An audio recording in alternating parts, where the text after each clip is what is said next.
The Orlando Magic make their summer league debut, and while Anthony Black isn't quite him, he is some other pronoun of some sort. I don't want to get into that. I want to talk about the Magic Summer League, even in a loss. It's all good. Let's get to it. It's time for a weekend edition of Locked On Magic. You are Locked On Magic, your daily Orlando Magic podcast, part of the Locked On Podcast Network, your team every day.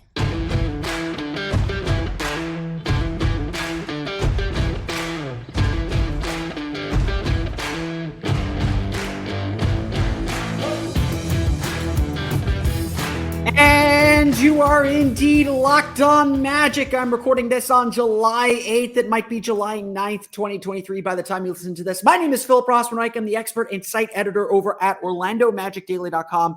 You can, of course, follow me on Twitter at PhilipRR_OMD. On today's episode of Locked On Magic, we're going to go over the Orlando Magic Summer League debut, a loss to the Detroit Pistons, but one that still had us thinking about a lot of interesting and positive things about this team. Including the play of Anthony Black, the statement he made in his Summer League debut. We'll get to all that coming up here on this special edition of Locked On Magic coming up in just a moment. First, we want to thank you again for making Locked On Magic part of your day every day, no matter when you're listening to us, whether it's first thing in the morning, whether it's right when we upload. We truly appreciate you making Locked On Magic part of your day every day. Remember, there's a great Locked On podcast covering every single team in the NBA. Just search for Locked On and the team you're looking for, the Locked On Podcast Network. It's your team every day. I just want to start with this. I do not care that the Orlando Magic lost to the Detroit Pistons. I know I think I mentioned this on my last podcast. I know I mentioned this when I was on the Just Stream with our friends at the Six Man Show. With Summer League, it's more about the how, the way you're doing things, the things you're setting up. And less about the results. I don't care what the Magic's final record is in this Summer League. This is not a good Summer League team. This is I don't want to say broken team, but this is a team that probably a lot of agents understood, didn't have a lot of roster spots to give out. And it's a super imbalanced team. And you know, we could go over the reasons why the Magic lost this game. It came down to turnovers, which happens in the Summer League. I'm not going to lose sleep or too much sleep over turnovers. I'd like to see them decrease as the team plays together more, but I'm not losing sleep over a couple turnovers in a game like this. Summer League games are sloppy. They've had a week of practice, and then they're going out and playing games, trying to be super organized. I'm not losing sleep over it. They lost because they couldn't rebound. Well, you look at the Summer League roster, they don't have any rebounders. You know, they got three big men, DJ Wilson, Robert Baker, and Kai Soto. And they didn't play Kai Soto in this game. They're running Caleb Houston at the power forward, and you're playing a Detroit Pistons team with Jalen Duren and James Wiseman. And while thankfully for the Magic, the Pistons didn't just run straight post-ups for either of them, and I think Orlando did have a good game plan to try and handle that size, there were a lot of moments throughout the course of this game where either Kevon Harris was playing power forward, or Anthony Black had to guard a guy in the post, or Caleb Houston had to guard a guy in the post. We're not going to ask those guys to do those things in the regular season. We're going to have Wendell Carter. We're going to have Mo Wagner. We're going to have Goga Bitadze. We're going to have Paolo Banchero. We're going to have Jonathan Isaac to help out on the glass. We're going to have some size. For as much as the Magic love to talk about size, their Summer League team does not have size. So why did the Magic lose this game? Well, they lost this game because the second unit really struggled to find offensive flow. They let the Pistons get out in transition. That's where Ausar Thompson had his best moments of his debut game. They finished at the basket. They cut a sizable lead down in the first quarter. It was close throughout the second quarter. Third quarter, Detroit really started to run away with it. Orlando could not rebound. Their only response to the low post threats of James Wiseman and Jalen Duren was to foul them. They turned the ball over a lot as Anthony Black started to kind of explore the space a little bit more. These are Summer League things. I can live with that. What I was a little bit frustrated with, and the one thing that is a bit of a concern, is that Orlando was still in this game. Anthony Black, we'll talk about a little bit more in the second segment. Anthony Black spearheaded a 10-0 run, scored 10 points really quickly in the fourth quarter to cut an 8-point deficit down to 2. He had a 4-point play, he had a 3-pointer, but would have been a 4-point play if he made the free throw, that cut the deficit down to a single possession. And now the Magic had some juice. They had some energy. They were really flowing. They were really playing well. And then they couldn't execute and get good shots or get good shots to fall. A guy that I think the Magic should trust to make good decisions and should trust to make open shots in Caleb Houston missed a couple of 3-pointers. One was open, one wasn't. And the chance to tie the game or take the lead went away. The Pistons got down the other end. I believe it was Jay Nivey hit a tough runner over Black or hit a 3-pointer. It was one of those possessions that the Summer League. I'm not going to go too hard into the details. Detroit re-extended the lead, and then it became about rebounding, and the Pistons out-rebounded the Magic. They were the bigger team. They were first to a lot of rebounds. And despite Orlando's great efforts, they didn't have the horses at the end of the day. That stuff, again, like the rebounding thing doesn't bother me that much. But again, it's present. It's going to be a context that we have to look at throughout the course of this week. But overall, this was a positive Summer League game. So I'm not going to dwell on the result, which I will say for the record, an 89-78 Pistons victory. The Magic fall by 11. I'm not gonna go crazy over that result. I'm not gonna go crazy or lose sleep because the Magic lost a Summer League game by 11. That stuff doesn't matter. What matters is that the Magic played with energy. Kevon Harris was all over the floor. Anthony Black's player of the game for sure. We'll get to him in a minute. Kevon Harris was all over the floor. 21 points, just was everywhere the Magic needed him to be, was aggressive defensively. The Magic is a team, honestly, except for the rebounding, which again would be a problem in the regular season, but is not a concern with this team. Except for the rebounding, the Magic's defense was energetic in passing lanes, maybe a little too overeager and fouled a little too much, but that's Summer League for you. They got after it. But I like to see the guards be a little bit more aggressive on screen so that Ivy wasn't getting threes. But again, maybe that was the game plan because Ivy missed a lot of threes. It was not the cleanest game from Jaden Ivey. In the end, what I liked about this game and what I like about this team, especially the players that we do care about specifically on this roster, is that the Magic played with the right energy. They brought the right energy, the right attention to detail. They did a lot of things that this team's going to do in the regular season. They crowded the paint. They got back out to the three-point line. They forced difficult passes to the three-point line. They made Detroit uncomfortable for long stretches of this game defensively.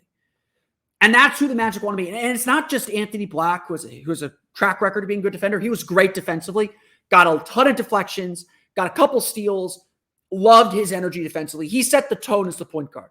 So did Kevon Harris, who was just in on everything, getting after rebounds, getting to 50-50 balls. That dude was a workhorse. They were talking about him on the broadcast. We know that he's a hard worker. Everybody knows it now, too. Caleb Houston, I thought, defended well. Jet Howard, who was notoriously bad defensively at Michigan, really got after it defensively, and I loved his game as well. At the end of the day, this game came down to the Magic needed to hit some key shots that they didn't. They shot 40% for the game, 11 for 32 from beyond the arc, 11 for 15 from the foul line. Didn't get to the line enough. The Pistons' size gave them a lot of problems. They defended well enough to win. Detroit, for their part, let me pull up their stats, shot 42%, 13 for 36 from deep, 18 for 26 from the line, 10 offensive rebounds. The Magic, at their core, did the defensive things that they will need to do to win. Now they just have to hit timely shots, reduce their turnovers, and maybe hope the next team isn't as big. Of course, before we get to the box score at the end of the episode, the big story of the day was Anthony Black's debut for the Orlando Magic. And he made a statement in his first game in a Magic uniform. We'll talk about what we saw from the Magic's 6th overall pick coming up in just a moment. But first, it's time for a quick word from our friends over at Bird Dogs. Look, Bird Dogs are great shorts, great pants. You want to wear pants that are comfortable but look really, really nice. Well, Bird Dogs has this really fun knit fabric. It feels like stretchy. It moves with you, and it looks nice from afar. You wouldn't know that you're wearing Bird Dog pants, but you can wear it anywhere. I believe I wore a pair of Bird Dogs shorts to Universal for my Universal Day on Thursday. I do a monthly Universal Day. I went to Universal on Thursday, wore a pair of Bird Dogs, and was extremely comfortable all day long. Like, that wasn't the reason. They weren't the reason why I was tired at the end of the day. Let's put it that way. Bird Dogs are great for any occasion, whether you're at the pool, whether you're on the golf course, whether you're at work. I've worn Bird Dogs in all three instances. So go to birddogs.com/LockedOnNBA or enter promo code LockedOnNBA for a free Yeti-style tumbler and try your Bird Dogs today. That's birddogs.com/LockedOnNBA or promo code LockedOnNBA for a free Yeti-style tumbler. You won't want to take your Bird Dogs off. We promise you these are extremely comfortable pants, and I would definitely recommend having a few pairs in your closet. I want to thank you again for joining this special edition of Locked On Magic over the weekend. You've, of course, followed me on Twitter at @PhilipR_OMD, but we did some fun things on the subtext community during the game. I gave you my 3 keys to the game beforehand in a text in the morning. I gave you some halftime thoughts, and I gave you some immediate post-game thoughts. So if you want my thoughts on the game, on game day, the best place to go is at Subtext. Go to joinsubtext.com/LockedOnMagic. It's like having me in your cell phone. You can text me anytime. I will respond and give you and answer all your questions. We're hoping to build the Subtext community out. We'll do some special things for our Subtext subscribers as well. Check it out today. Joinsubtext.com/LockedOnMagic. Now is the time to join before we get to the World Cup, before we get to the start of the season. Now is the time. Check it out. Join subtext.com/LockedOnMagic. Obviously, we've talked about this a lot. As we've been preparing for Summer League. The first thing that we care about when it comes to Summer League, the number one storyline that we follow every year at Summer League, how are the rookies doing? What do the rookies look like? This is sort of the central theme every year. We draft these players. This is your first good look at them. And every time, even though we say, hey, let's not race too far ahead of ourselves. These are Summer League games. They're not necessarily real. It's not necessarily about the numbers. Just look at Jet Howard's numbers. He looked fine, even though the shooting numbers don't look great. This is just about getting their feet wet and having them understand what a Summer League, what the NBA game is all about. And so when a player has the kind of debut that Anthony Black has had, I'm not here to say, Paolo Banchero last year, you knew he was a star from the way that he played. Anthony Black did not have a Paolo Banchero type of debut at Summer League on Saturday. But Anthony Black still looked really, really, really impressive. And he made a statement about what he's going to be able to do, because the theme for Anthony Black was comfort. Like, that's so much of what the Magic are trying to do with the Summer League roster, is keep everything really simple for their players, especially their younger players, and kind of ease them into the NBA. And that was kind of the approach that Black took in this game. He started off trying to distribute. He started off with the things that he's really good at. Got a lot of deflections, got a few steals, was really strong defensively throughout the course. Not necessarily maybe the most physical that he can be, but he found a lot of comfort on defense, poking the ball away, being a pest defensively. And again, we're going to see that. His size is a real thing. Like, he is a really, really big player.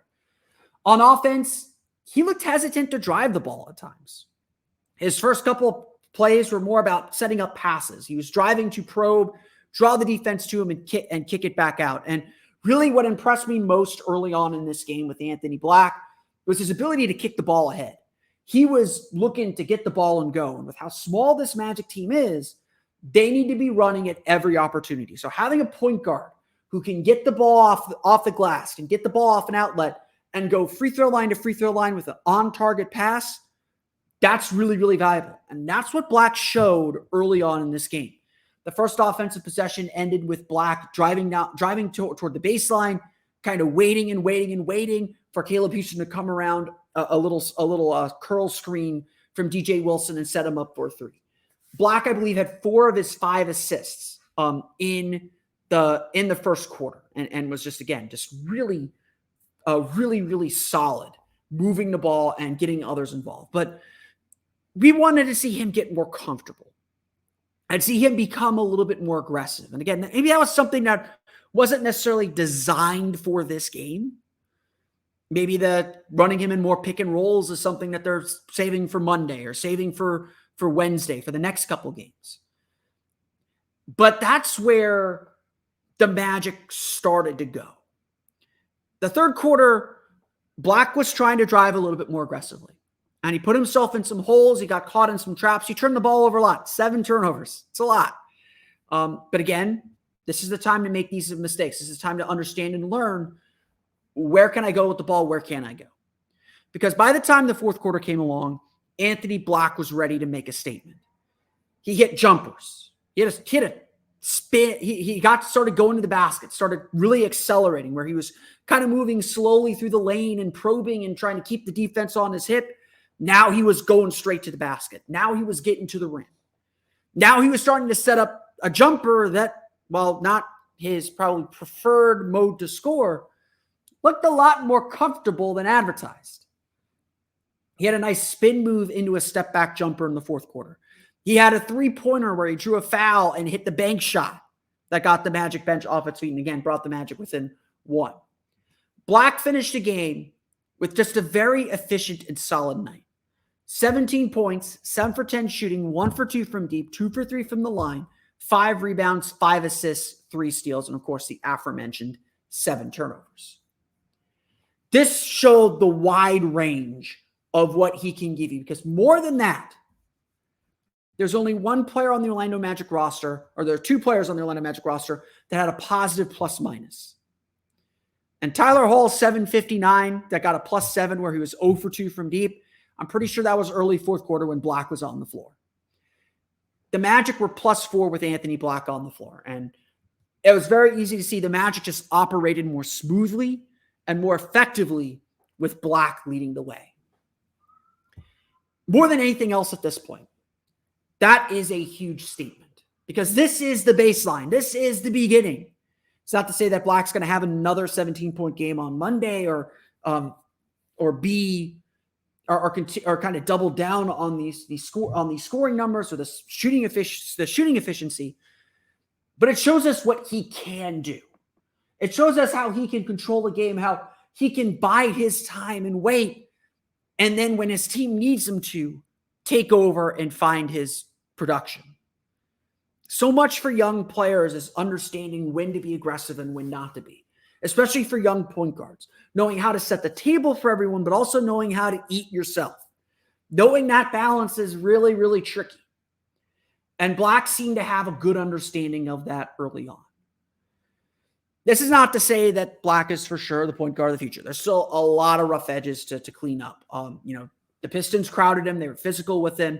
They got him into some turnovers. He got himself into traps. He's going to learn where not to go, what not to take, when to speed up, when to slow down. He's got a long way to go. So, this isn't like Paolo, where Paolo was doing everything that we imagined he was going to do from the get-go. Black had to figure some of this stuff out. And, Paolo made mistakes last year in Summer League. So let's not pretend that Paolo was some super duper star right from opening the box. Anthony Black, though, showed us a lot. He really did. And if this is the beginning, this is a really good beginning. A beginning that shows us that he can be a table setter and also a dinner eater. Especially when the Magic needed a comeback, Black stepped up and played his best basketball of the afternoon. Again, if this is the start, this is a really special start for the Orlando Magic. When we come back, we're going to chat a little bit about the rest of the box score. We'll talk about some of the other performances we saw from the Orlando Magic, including, yes, to those that are listening, we'll talk about some of the absences. Do not worry about them, please. We will get to that coming up here in just a moment. But first, it's time for a quick word from our friends over at FanDuel. Take your first swing at betting MLB on FanDuel and get 10 times your first bet amount in bonus bets up to $200. That's right. Just bet $20 and you'll land $200 in bonus bets, win or lose. That's $200 you could spend betting everything from the money line to the over-under to who you think is going to hit the first home run. All on an app that's safe, secure, and super easy to use. Plus, when you win, you can get paid instantly. There's no better place to bet on MLB than FanDuel, America's #1 sportsbook. So sign up today and visit FanDuel.com/lockedon to get up to $200 in bonus bets. That's FanDuel.com/lockedon. FanDuel, official partner of Major League Baseball. Let's, as we always do after games, run through the final box scores. The Orlando Magic fall to the Detroit Pistons. The score doesn't matter, but here it is, 89-78. That's because I don't memorize scores of games that don't matter. But let's run through that final box score for you real fast.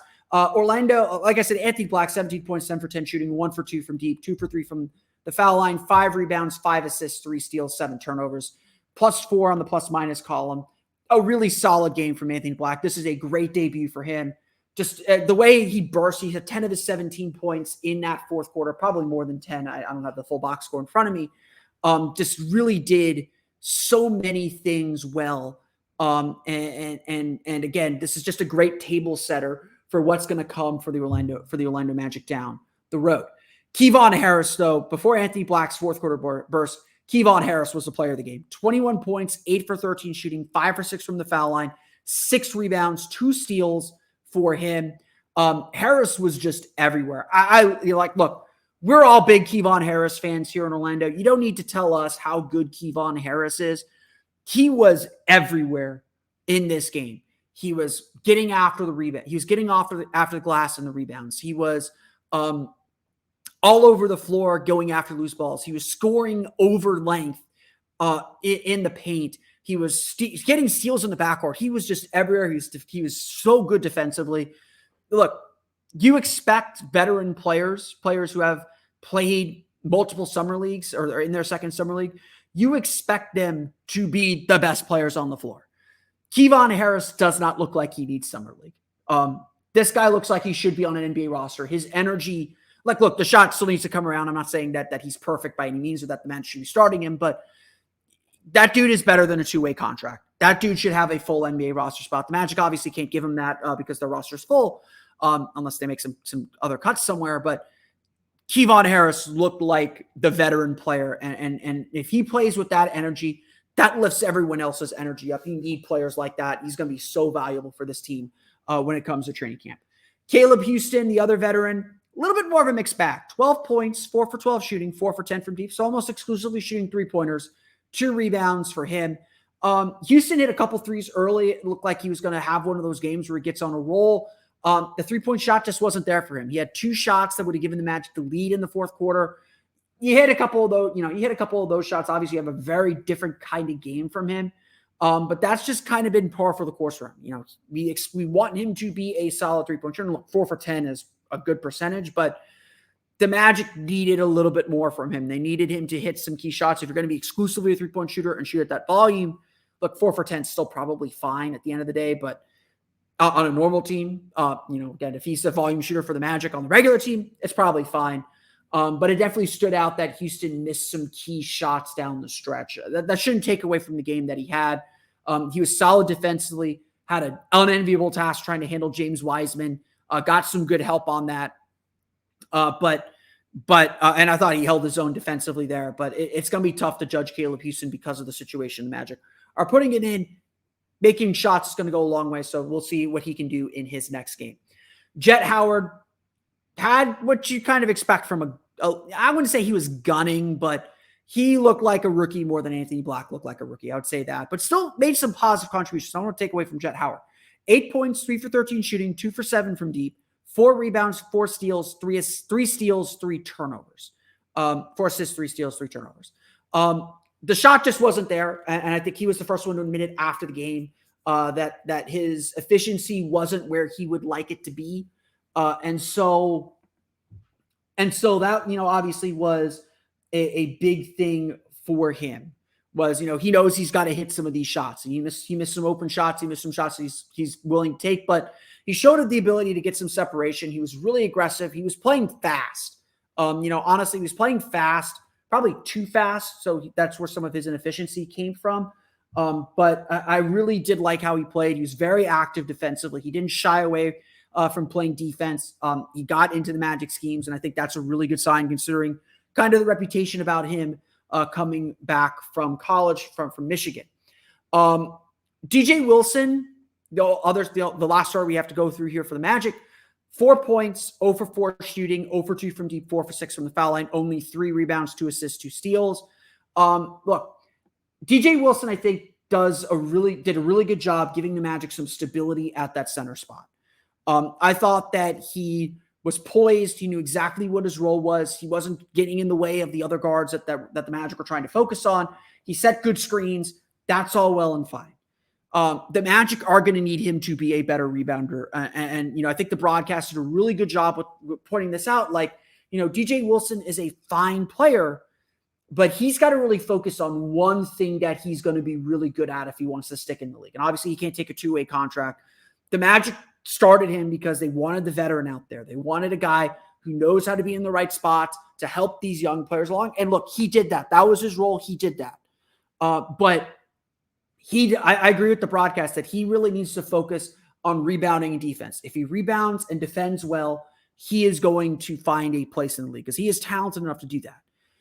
The rebounding obviously wasn't there. Magic got completely worked on the glass. And again, some of that is, they got rookie guards who may struggle defensively. They like to crowd the paint. They leave themselves open to some offensive rebounds, but he got outworked and outmuscled for rebounds throughout the course of the game. The Pistons probably had fewer offensive rebounds than it felt like, but there were a lot of big ones. And again, the Magic just have no size. And so every rebound is going to feel big for this summer league team. There's just not enough size out there to handle that. I think Wilson's going to continue to start and get playing time as long as the rookies are in, as long as the main rookies are in, but a lot to be desired. And honestly, I could say that about most of the bench players. Robert Baker had 8 points, 3 for 5 shooting, 2 for 2 from deep, had a really nice game off the bench as the backup center. But no one else really stood out. And the Magic really struggled some in those bench minutes when there weren't a lot of starters out, or at least when Anthony Black wasn't out there. This just isn't a roster that has a lot of guys that frankly are going to stay out. Maybe Malcolm Hill, 5 points, 2 for 3 shooting. Maybe Robert Baker are up for that two-way spot. I actually think it's the guys that the Magic didn't play in this game that are probably going to be the better bench players. We didn't see Dexter Dennis. We didn't see Drake Jeffries. We didn't see Kai Soto. We didn't see Audice Toney. For those, I know there's a lot of Kai Soto fans probably very, very upset that he didn't play. Don't take that to mean that the Magic think less of him. I think they really like Robert Baker. Don't get me wrong. He played for Lakeland last year, for the Magic G League team last year. But don't take guys if you like guys who didn't play today, and like I said, I like Dexter Dennis, Drake Jeffries, Audice Toney, Kai Soto, probably more than the guys who played on Saturday. Just because they didn't play Saturday does not mean the Magic don't like them. Typically what teams do in these situations is they will flip their bench groups. They will flip guys on the roster.